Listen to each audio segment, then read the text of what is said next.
I humbled myself and I said, I'm like getting shivers now. I'm like, oh fuck, this is a game changer. Like legitimate game changer.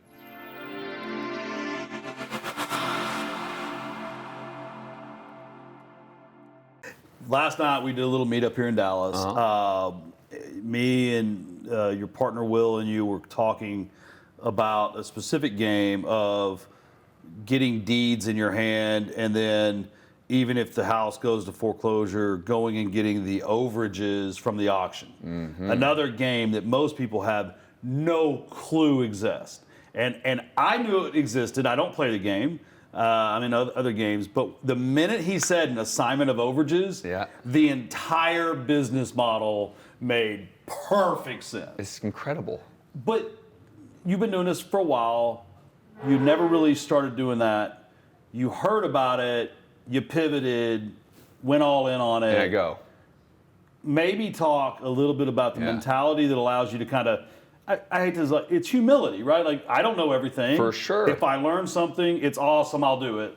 Maybe talk about how important that is in surviving business as economies change. This little Thundercat, little 20, I think he's 29.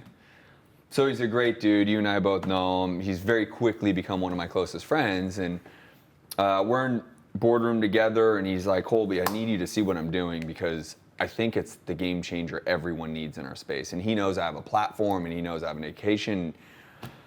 So I've done traditional wholesale, fix and flip and buy and hold. Traditional, the same way that everyone has ever heard about it. I've done it. I've done sub 2. I've done foreclosure auctions. I've just done the normal stuff. Yeah. Great. He says, you got to bear with me because you're going to think this is confusing, but it's not. And he lays it out for me in like 6 minutes. Right? These people are going to lose their home. We stop it. We buy the deed.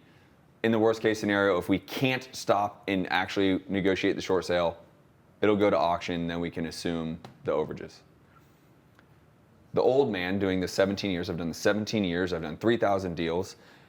I'm like, yeah, but, right? I'm like the old dog. But that's not possible. But what about this? And what about, to the point where he yelled at me, stop. You're thinking too much. You're unwinding a simple process because you're trying to convolute it. And I had to look at myself and say, oh, I'm the type of person that I get frustrated at right now. It's actually simpler than I would ever have made it because I know too much, right? So I am trying to engineer and architect this problem essentially about the what if scenario that really isn't even there.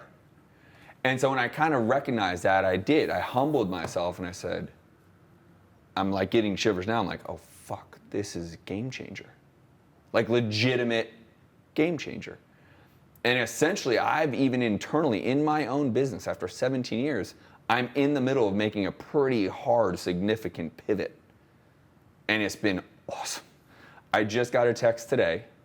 This month is the 16th today, 16th. 24 deeds we've bought so far this month. 24. And by the way, most of the deeds are coming from coaching students who have never done a deal before in their life. And because this is so simple, it expedites how they can go get their first deal. And by the way, we are offering more value to the homeowner than any other strategy. These homeowners think we are like Jesus walking on water, crying all the time, thankful, oh my God, you saved us. And it's because we are literally being able to stop a scenario that they no longer have control over or they don't care about anymore. They've just succumbed to the fact that they're going to be foreclosed on, that the government from the tax lien is going to foreclose on them or the bank is going to, and we stop it. I saw around the corner because I am older, but because I'm humble enough to say I don't know it all, I need to pivot, the market's different, there's a shortage of assets, the interest rates aren't perfect right now. Oh my God, this is, right? And so when you can adapt and you can innovate, you'll have longevity.